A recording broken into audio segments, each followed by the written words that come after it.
Well, this episode of Let Me Be Frank podcast is brought to you in association with Glenifer Carpets and Upholstery Cleaners. They are a local family-owned carpet cleaning business covering the Central Belt. They're a premier choice for homeowners and businesses alike, including hotels, golf clubs, restaurants, pubs and letting agents who are in need of dependable, trustworthy, uniformed professionals. Frank, carpets, you must have had a few carpets over the years. I have. A couple of shag piles, but I won't go into my personal life. And your carpet needs cleaned. Get it done with this mob. If it's a clean carpet you want, your carpet is never clean until Willie's been. Remember that at Glenifer. And if you want a 10% discount, just let them know that you saw the advert in the Let Me Be Frank podcast and you'll get a 10% discount. Today's episode is also brought to you by Team Limited. They're a sector-leading commercial building, glazing and roof maintenance specialists. Team Limited brings years of expertise to commercial buildings, serving as the go-to specialists, a trusted partner for building maintenance solutions. Connect with them at 0333 241 2689 or www.team-limited.com.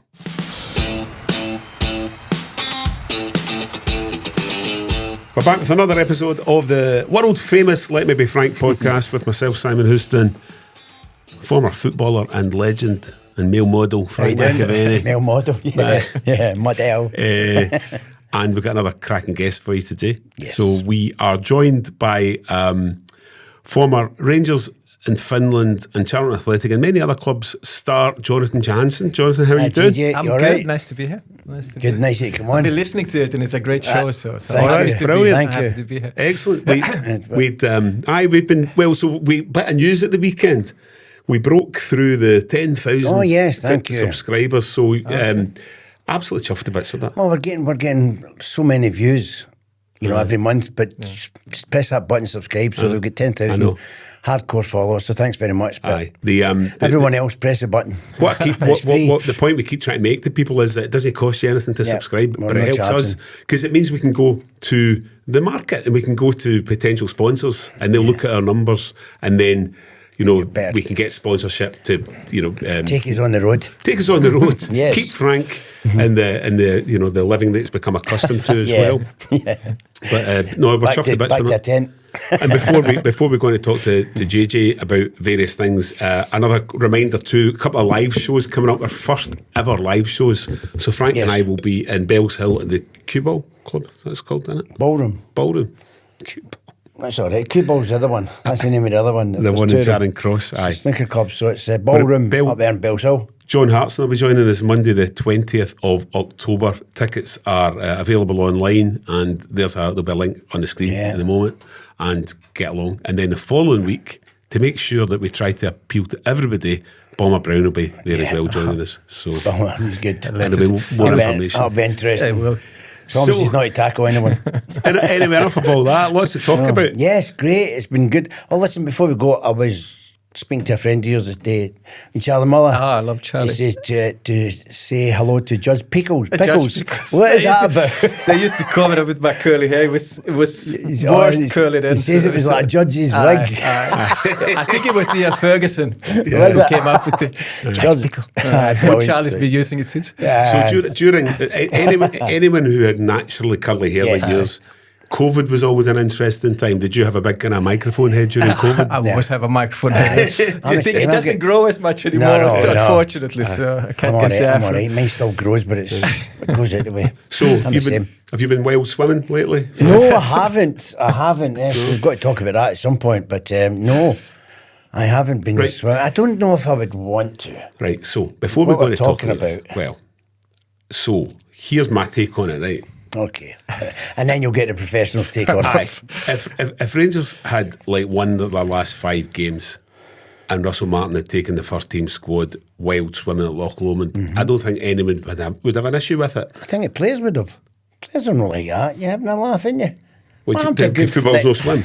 You can go with your family to swim. You don't want to go with a bonding session's not swimming. I would have a good excuse. I can't swim. I know. So I would have just said I can't. You never learned. I think I would learn properly. No? I'm from Finland, but I can't. I think I'd have said I can't swim. I'm not going in there. No, I'm not going in. But it's not. Listen. What was he trying to achieve? I don't know, but it backfired. But drastically. Because he went public with it. The weather in Scotland, he's wanting to walk up did he try and walk up at Monroe or something? Was that what it was? I haven't followed it that closely, but I've seen enough like clips in WhatsApp and pictures and memes. Get your team sorted out on the pitch rather than doing that walking and get the best players. I mean, get the best players that you've got at the club on the pitch. Right, we'll get Jonathan's take on it as well, but because a bonding session. You said something to us interestingly before we started recording about when you were at Rangers. Richard Gough had a kind of plan to get the bonding underway. Yeah, and I think it probably came from Walter and Archie. Yeah. If we were going through a time or new players came in, I think he was encouraged. And it used to be Tuesday night cocktails or Tuesday after lunch, Tuesday afternoon, TGI Fridays. Everybody had to come. Yeah. Jimmy brought the bus and we took the team bus into town and had cocktails and usually finished on early hours on Wednesday. But it's different now, though. It's more difficult to arrange these things nowadays. So I can understand it. Maybe when camera phones. Exactly. You can't do the stuff that we did. Yeah. I know that Celtic boys had one in a place and they put their phones away. There was no phones. And it was a new thing for me because what they'd done, for what I heard, at the end of that late afternoon, they all had their credit cards in a bowl, and they got one of the waitresses to pick one out, and whoever picked it out had to pay for the meal. All right. Now we couldn't do that back in the day. We'd be like, no, I need it. Everybody chip in because we didn't make the money. Yeah. Which we didn't make the money. You could do that, you know, because sometimes it could be about 20 grand or something. So these boys are that means nothing to these boys now. No. Mm-hmm. But to get a good session like that going I think there's nothing wrong with it. When at Celtic we had every other month we had a day out. You know, we had that in the manager with the manager's blessing. Yeah. You know, and we did a lot as well. And I think it was born. I came from Finland. I didn't have a girlfriend, wife at the time. I didn't play golf, so socialism was really important for me. Was there something wrong with you? Something coming from Finland. By the way, I've made a wee note to talk about golf. We've got a lot of golf to talk about later. Sorry, carry on. But that's what it was really important to get into the team. And in those days, it was partying and drinking and all that. That culture's changed now. But for me, getting into the team was important with the Scottish guys. Sure. It does make a difference though when you're sitting having couple of glasses of wine even. I'm not talking about having a major session. If the boys wanted to go out later, they'd go out. Yeah. But just that afternoon session, and usually Tommy Burns usually starts singing. That's when you knew it was time to go home. But a couple of glasses of wine, people open up and tell, and it's not, they don't have a go at each other. They just, a few home truths comes out, and people take it the right way, and it works. But I think it works. On the Russell Martin thing as well, and we were discussing this earlier too, that it's that old cliche, but you don't have a second when you arrive as manager of Rangers or Celtic. Yes. You've got to win straight away, and you've got to get the results. And you know, when you listen to the guy after matches and press conferences, he comes across as quite an engaging fella. You know, he comes across as quite an interesting bloke. A lot of kind of left field thoughts on various subjects and how the processes that he uses. But it's difficult not to have a modicum of sympathy for him. I know, because he's just trying something different and he's getting absolutely castigated. I understand, but I had Coisted yesterday on the radio, and what he said was my thoughts. No matter what, you've got to get your best players on the pitch. It doesn't matter, you know, if it's something stupid, for the detriment of the team, you've got to get your best players on the pitch. So that means you can't have inferior players. It depends what's happening. Exactly. But he should come out and say that. Now, if that's the case, then he should be out of the club. I think he's saying it without saying it. I think he's saying that whatever Raskin did was so bad that if it would completely undermine him. Well, I've heard the opposite. I've heard the opposite that the boys are going against him because he's got players that's not on the team. But something's obviously happened. We know the thing that was social media posts and all that. But anyway, if it was me, I'd say to Raskin, look, you'll go to the end of the season, give me your all from now until the end of the season, and you can go with my blessing. Because if you get him in the team and players that he's let go, the players that he's brought in are not they're not comparison. You're no longer anyway, not as yet. You're no longer employed by Rangers, are you? No, I left. I do some match day hosting of course. On occasion, so I'm still an employee in a way, but I don't coach at the academy. We understand if it's obviously difficult for you to be too frank. I did my pro license with Russell Martin. I have a lot of time for him. Good guy, and as you said, it's the winning at big clubs. You have to win. But I really hope he could get the results. I really hope, but. It's a difficult time. Derek McInnes, I think, said after the game, House manager said it wasn't nice and it's not right because it's always a team game. And I believe that it's a team game. There's much more to it than just the manager or just the head coach and decision making. And we don't know what happened behind the scenes either. Or I don't know, certainly don't know. But you also wonder whether we had that situation where Egerman a few weeks ago didn't want to go on the pitch. And Raskin's obviously taken a view as well that they probably think that Russell Martin will be away fairly soon, so they can behave in a certain way, knowing that it's not going to matter. Do you think Russell's brought any players in? I don't think he's brought any players. I think it might be the 49ers because they've not been too clever, have they? I mean, listen. They might turn out to be world beaters, but at the moment, when the pressure's on, now you go to Celtic or Rangers. The pressure's on you as soon as you walk in the door. If you can't handle it, you shouldn't be going there. I mean, what do they think? Going there, it's a big club in Scotland, they'll love me. You've got to prove it before they start loving you. You've got to give them 100%. And I worked with Caixinha, obviously, as a first-team coach, and I loved working with him. But one of the things that was difficult was the recruitment, obviously. You have to get players in that you can compete with Celtic. And that was one of the big things with Caixinha. We didn't maybe get the right players in at the right time. Because he's maybe thinking long term. I don't know. You can't Celtic Rangers. You can't think. But it's can't think of the next season. You've got to think of that season. We don't have much patience. It's an interesting point you raise there, actually, because there's probably similarities or comparisons to be drawn between Russell Martin and Pedro Caixinha as well, because he things didn't go well for him right from the start either, and there was a lot of pressure. Obviously, I think that was the tipping point. Maybe that game in where was it? Was it Luxembourg? But that was already in June. So we had a very short pre-season. We had that catastrophe of a game, and after that, you did feel we have to go on a run now. We have to win games, and there were shoots of it, But after that game, it was always a fight, fight to survive. It would have had to be an amazing run. But, and again, he was criticised, or not criticised, but he was at the wrong place, wrong time, where there was an image of him. I think he was standing in a flower bed or a hedge or something like that, trying to speak to the fans. It was after the game. I remember as a press, they don't like things like that, do they? It looks bad, but we were kept in the dressing room for a long time after that game because the fans was obviously upset, as you understand. So that's where that photo came from. I know. As soon as I seen it, I thought, no, don't do that. The flower pot men and all that, we call them, weren't they? The flower pot man. It is a difficult. But unless your players can come in, hit the ground running, it's a gamble. I mean, everything's a gamble. But I just think at Rangers, Russell's got to sit down with the team and say, look, because I think they're so disoriented. Everyone's so disjointed. I think you've got to get them together, and I'm sorry, but a trip to Loch Lomond for a swim is not going to get everyone. They're all going to be calling them idiots because it'll be freezing. I know that man's an idiot. They'll be saying so. But it could have been worse. It could have been a few months ago, and the midges have been bad. Well, it could have been worse. Yeah, but change is difficult. We know that. Changing but you've got to do something different. But at the end of the day, it's you're going to be judged by results, and we know that as coaches and managers. How did you cope then when you arrived at Ibrox? 97, I think it was. You were on maybe 20, 21? I was 21, yeah. 21. Yeah. And you had come directly from Scandinavia, had you? I played a short period in Estonia for a couple of months, and then I came to Rangers. Right. I came on a trial. Yeah. Oh, did you? Right. Yeah. So Walter Smith has signed you? Walter Smith signed me. Can you remember how you ended up on his radar at that point for playing in Estonia? Tommy Möller-Nielsen, who was Richard Möller-Nielsen's son, he was the Finland manager, Richard, and he recommended me to Rangers. I was almost signed at the end of the previous season when Rangers was going for 9 in a row. Right.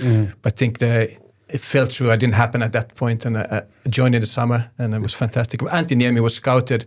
I played really well against Norway in a friendly international, and Ewan Chester, the Rangers scout, was there, so he took me over and got from there. Right. So it was great. Great. But I mean, it's a big club. I was lucky because I was a small signing. We signed all the Italians, the Marco Negris and Amorussos and Swedes, Jonatan, at the same time. Right. So I got away without pressure, really. Yeah. So that's an interesting point. So that was the season when Rangers were going for 9. So Amoruso and Negri were all there. Going for 10. Going for 10. Yeah. So you arrived, 97. So I'm trying to get my sums right. So were you there when 9 was won? No, I came you arrived that summer.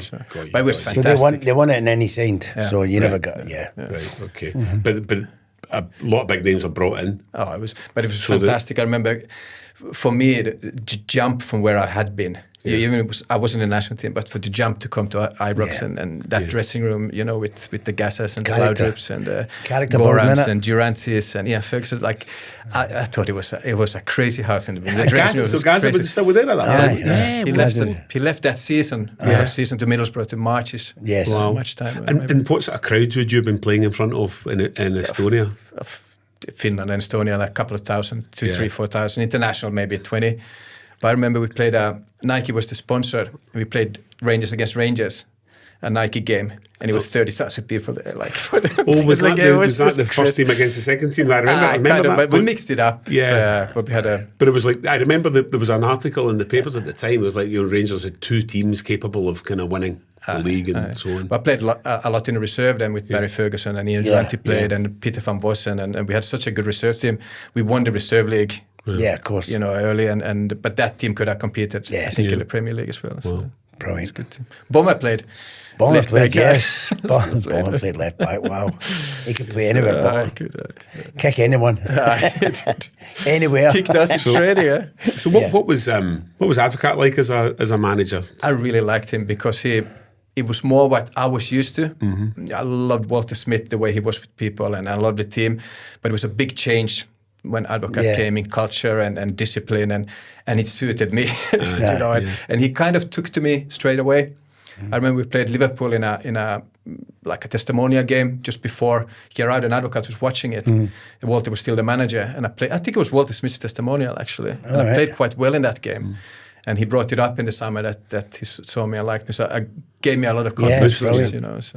And he started playing as a striker, more as a striker, and teaching me how to play centrally and not just a winger. So, right, okay. Was it Walter that taught you, or was it players, some of the players? Walter taught me a lot about what it takes to be a Rangers player, what it takes to win, because it was all about winning. Of course it was all about winning, and demands in training was huge.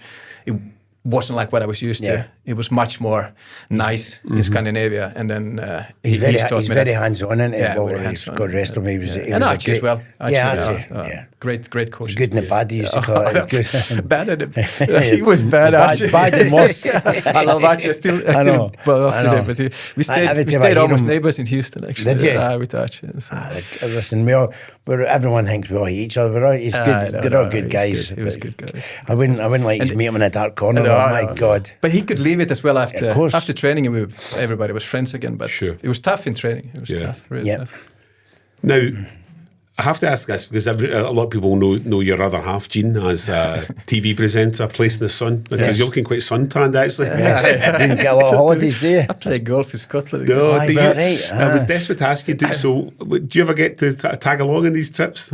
I've been once. Once to Bordeaux because of the wine I went. But lovely. Because we got a 14-year-old at home. Yeah, of course. It's one of us have to stay with him. And she'll actually be working as well. She is working, But it was a good trip. It was a good trip, and it's a fantastic job for her. Fly around Europe and and film these episodes. It's great. I mean, it's like my other half's totally glued. Did you ever watch that Place in the Sun? Yes, that's it. Yeah. But does anyone ever buy any houses? No, I never see them buying anything. I think that's just an excuse just to get a wee holiday. I did wonder that. It's part of the telefon. Drag 2 people off the street, don't know what they're doing. What they demand. It's like, they've come back with another offer. Yeah. But that's good. So and also I wanted to ask you too. So you've got a young lad who I think is at Ayr United as well, junior. And he's under Bruning's watch, I suppose. Scott. Spoke to Scott? Have you spoke to? No, I never met him. He's a good lad. He's a good lad. He's a good boy. I saw him on your shows. Yeah, he's a good boy. When you go down to Ayr, if he's there, say hello. He's a good lad. What position is he? Is he a forward like his dad? He plays midfield forward. He's much more skillful than I am. So he's still very small. So But it's great to watch him as a dad. Brilliant. You know, he's following and go and watch the games. It's great. And it's a long drive to Ayr or something for a parent. It's a bit of a trek then. Well, Ayr. Yeah. Yeah, what does it take? Could be worse. Could be worse, yeah. Almost an hour for me. Yeah. So you're in Renfrewshire, I think, aren't you? No, I'm in sort of Lags now, just beside Keverley. Yeah. Women's Bay. Because we were just calculating how many different countries your boy could play for if he becomes international footballer. Is it 5 we got to? Yeah, I don't know how the rules 6 with Finland, Sweden. Because also, and you even though you're Finnish, you were born in Sweden. I'm born in Stockholm. My mum, dad was working at the same time. 28. But Swedish is my first language. Is that right? So Finnish is my second. Is that right? Yeah. So, right, okay. So how did that come about then? There's a small minority in Finland that speaks Swedish as first language. Right. But my parents were working in Stockholm at the time when I was born in the 70s. So I was born in Stockholm. Right. And then we moved back when my brother started school to Finland. And of course, a shout out to our new sponsors, Glenifer Carpet and Upholstery Cleaning, who take great pride in offering honest advice, customised to each client, along with clear, transparent pricing, while ensuring friendly and personal approach. Whether it's domestic, carpets, lounges, living rooms, bedrooms, hallways, stairs, rugs or business premises, they cover all aspects of carpet cleaning as well as both fabric and leather upholstery. All carpets are steam cleaned, sanitised and deodorised on every job. They invest in state-of-the-art equipment to ensure your premises receive the best clean. Now, they also strongly recommend that carpets and upholstery should be cleaned every 6 months to be rid of dust mites, odours and pet stains. And they use the correct detergents and cleaning methods and pride themselves in delivering professional results. So if you want your home or premises to be top of the league, then call them today. And remember, your carpet's not clean till Willie's been. Call them on 07843 274 867. I'm looking forward to hearing your favourite carpet stories over the next few weeks while we've got Glenifer on board. You must have a few good carpet stories. Well, yes, we have, but there's what I've always said, there's no future in the past, mate, so we might not go back. Anyway, well, listen, we're delighted to have Glenifer on board. Yes. Willie from Glenifer, thank you very much for supporting the Let Me Be Frank podcast. And if you want a 10% discount, just let them know that you saw the advert in the Let Me Be Frank podcast. Anyone else out there who wants to be a sponsor too, please get in touch. Or even just subscribe. Press that button. That's it. Hit subscribe. Follow us on social media. Today's episode is also brought to you by Team Limited. They're a sector-leading commercial building, glazing and roof maintenance specialists. Team Limited brings years of expertise to commercial buildings, serving as the go-to specialists, a trusted partner for building maintenance solutions. Connect with them at 0333 241 2689 or www.team-limited.com. Okay, let's get back to the chat.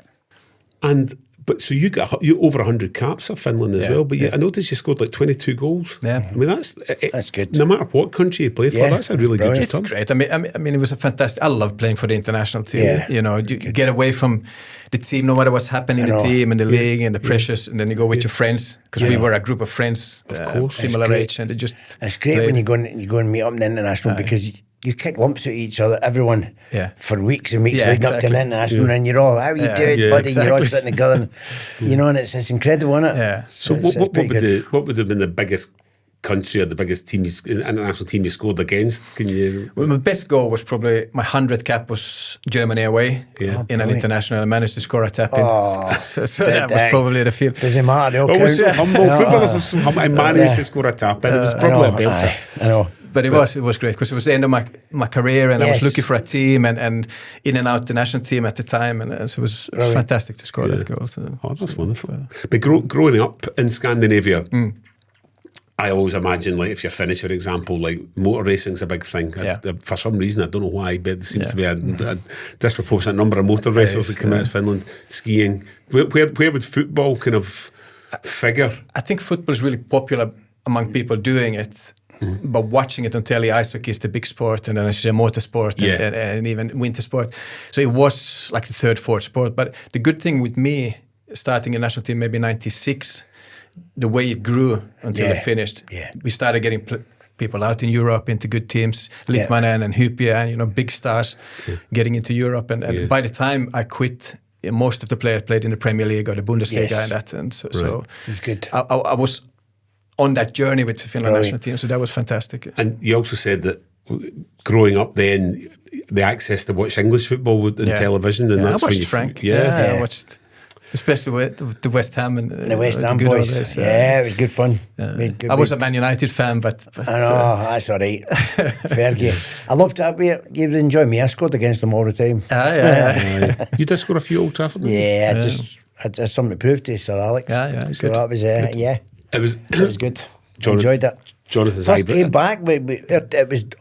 You were talking about Charlton. It was funny because our first game back, when there was a TV dispute, nobody had seen my goals. Oh and the first game back was a cup tie against Charlton. We beat them. Okay. And yours truly, thank you very much. When I played as well, West Ham used to be our local. Closest. Crystal Palace was in the Premier League and Millwall was in the Premier League, so West Ham was our local derby. West Ham and Millwall didn't like each other. No, oh my God. At Charlton, it's Alan Pardew that played with Charlton. So Curbs was my manager, Curbishley, who him and Pardew. Brilliant. So there's a good connection now. You do a bit of media work then at the moment, do you? I work for Viaplay Finland. Yeah. So I comment on the Premier League. Brilliant. So that's good. I drive down and watch the games and stand there beside the pitch and talk rubbish. What do you think? Honest opinion of the new stadium, London Stadium?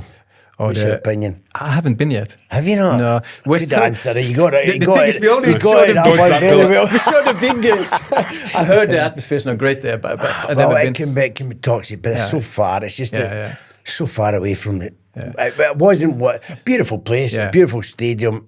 If they turn it into a football stadium, at the moment it's an Olympic, and also it's still an Olympic stadium. That huge gap between the lower tier. They've got it was supposed to be the seats come in. Aye, then it didn't work, and then they never got it fixed. And because West Ham's not spending any money, it looks so there's a big carpet. And also the fans also, because it doesn't create much of an atmosphere.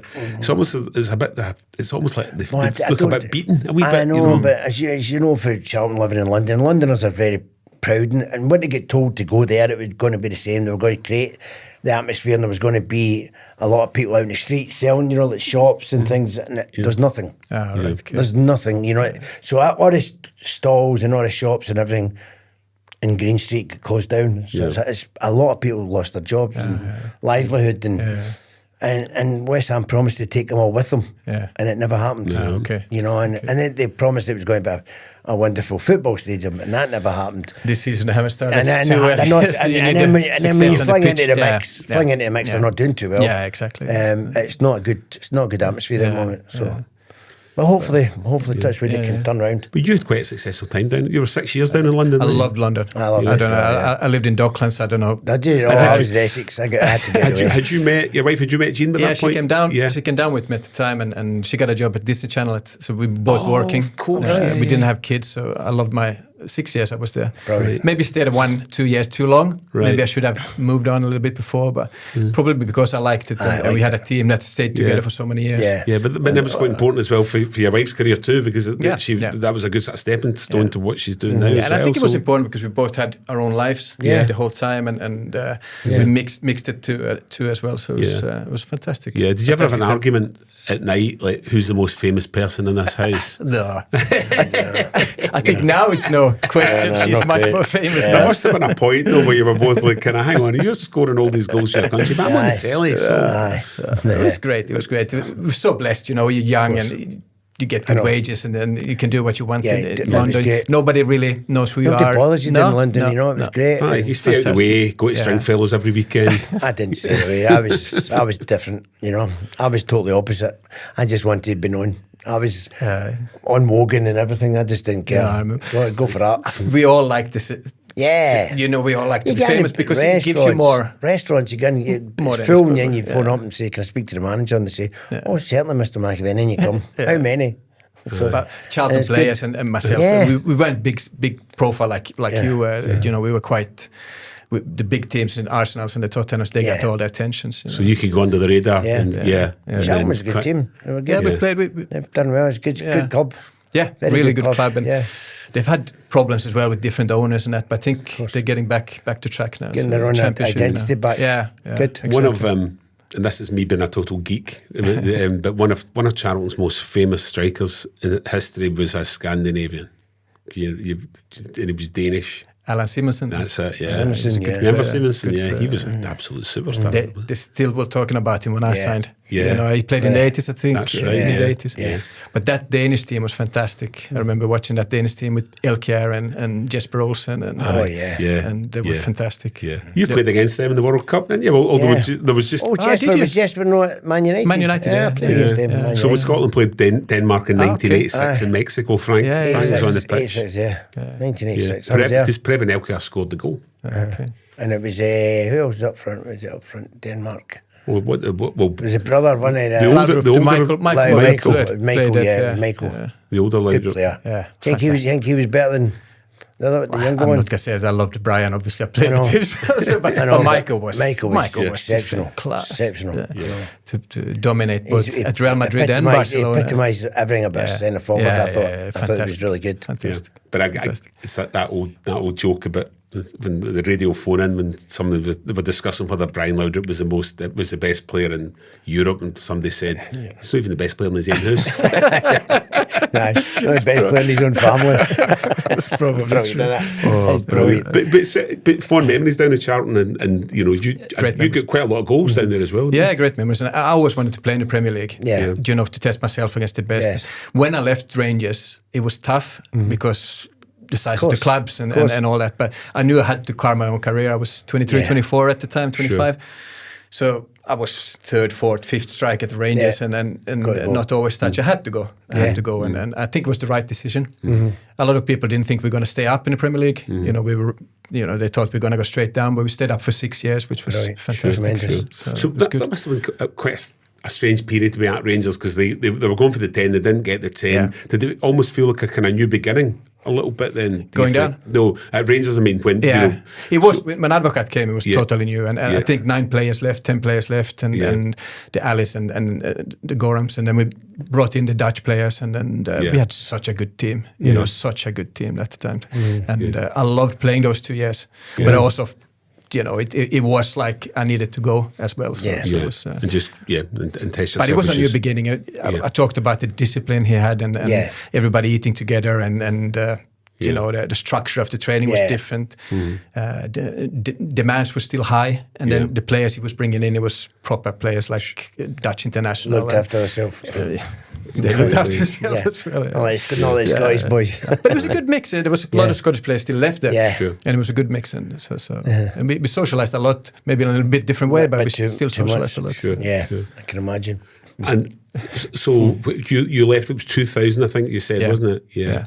And then you had, obviously you went down to Charlton, you came back up and played in Scotland a little bit after that. I did. I actually went to Malmö FF, a great Swedish club, for a couple of seasons, and then Mikko Paatelainen, who was the Hibs manager, got me back to Scotland, but it never worked out. I spent time at Hibs, got paid up from Hibs, and I played a little bit for St. Johnstone, and then went back to Finland to finish up my career. So, but I did come back. But there was obviously a natural drawback to Scotland because of obviously your family and so on. So I think we bought the house we're still living now when I signed for Hibs. So we wanted to come back and start a family here on the West Coast. So that's what we did.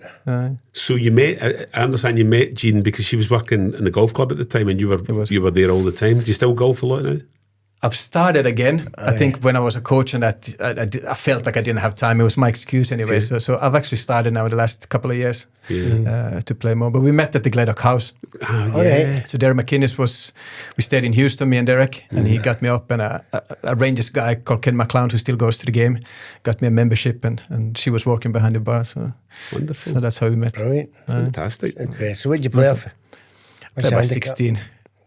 It's probably terrible. See when somebody says a play off about 16. I told you start. So try asking what's official handicap? My official handicap's 11.6. Yeah, that's good. That's good. You play a lot? I have been, yeah. I get down to under 11 last week. Well done. I'm now 10.8. All right, brilliant. See, I've not played as much as him. Try to get single figures for the end of the season. I will get. I playing big courses, so I don't get to get a handicap. I'm no joint. Mar Hall, I like Mar Hall. Yeah, Mar Hall. I played there a few times. There. But the Gledder, I played there a few times years ago. Hilly, is it not? It's quite hilly, but the views are spectacular. Is that right? Oh, right. Spectacular. Across the Firth of Clyde. Magazine for views. You want a game of golf? I don't think I've been back playing there since those days. So I'm expecting an invite now. Somebody said to me, if you're going to Gledder... You don't play golf for the views? No, get a buggy. He says the guy says it's very hilly. It's even worse in Largs. The one I played in Largs, Rittenburn, it's really hilly. Wow. But stunning views as well. Yeah. You get some good views. I play Glen Eagles and all that's good. Great views at Glen Eagles. You know, up there. And you know, I don't. Wonderful. I don't name drop. Oh, Sean Connery warned me not to do that once. But a true genuine story. I once in my former life as a newspaper reporter interviewed Donald Trump over the phone. And it was him? It was him, it was him. And it was around about the time he was having his dispute with Alex Salmond, who was the first minister. Oh, right, yes. And it was all about the wind farm, the wind turbines that were going to be put off the coast of Aberdeen. He still keeps going on about them. And so Trump Aberdeen, Salmond was putting all these wind, and so Trump was going off his nut about this. You know, these things don't work and they ruin the view. And anyway, so during this telephone conversation, he said to me, "Do you golf? Do you golf?" And I'm like, "I do." How would you feel if you were teeing up in a hole and all you could see is windmills? You know, and I said, "Well, I just tend to be looking down the fairway, Donald. To be honest, I'm not so that bothered about it, you know." But I don't get him down very well. Anyway, we're no longer friends. But I just thought I'd throw that in there. It's not a bad name drop. If That's you're all right. Who's the most famous person you've spoken to, dead or alive? Sinatra. Oh, that's seriously good. That is good. That's pretty you don't impressive. get much bigger than that. You don't. Thank you. You've just trumped me. Shook his hand. Got introduced to him and shook his hand. Can you remember what he said?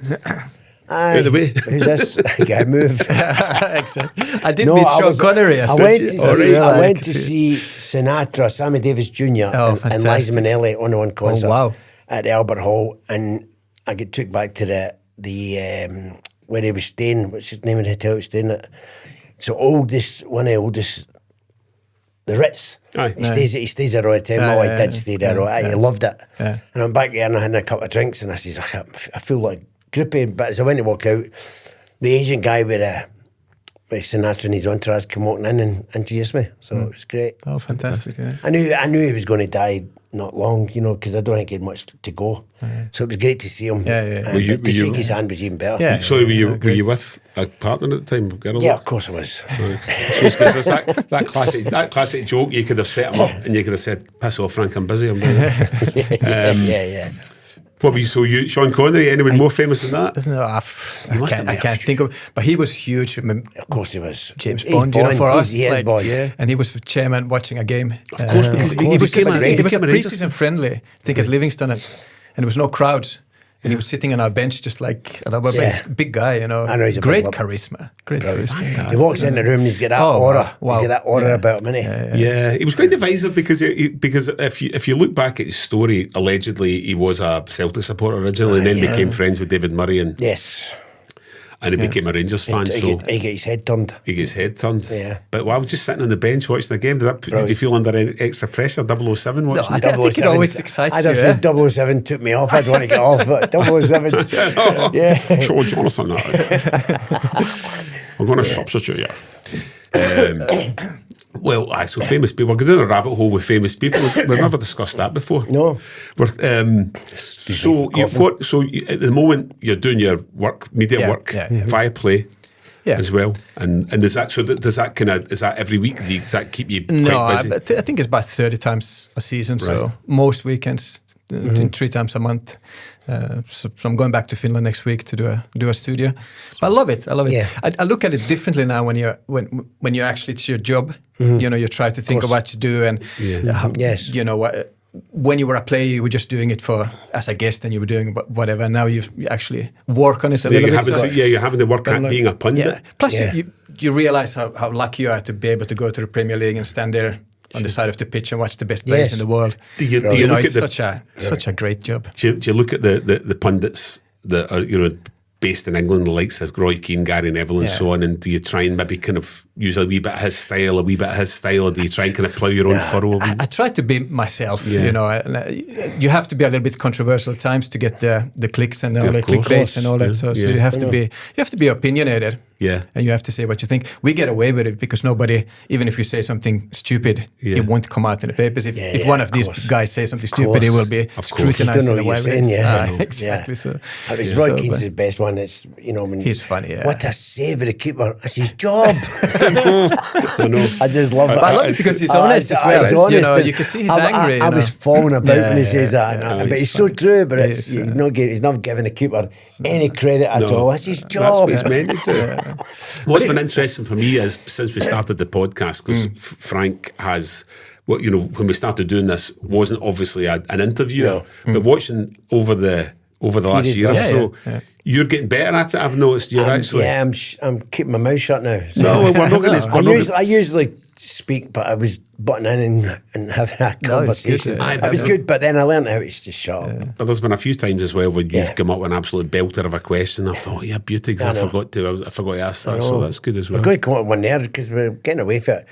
As a pundit now, how do you see Rangers getting out this thing that they're at? They have to not win. Not as an ex-player, as a pundit looking at them. As a pundit, you would say like they have to get wins and they have to get. I know they've got to get wins.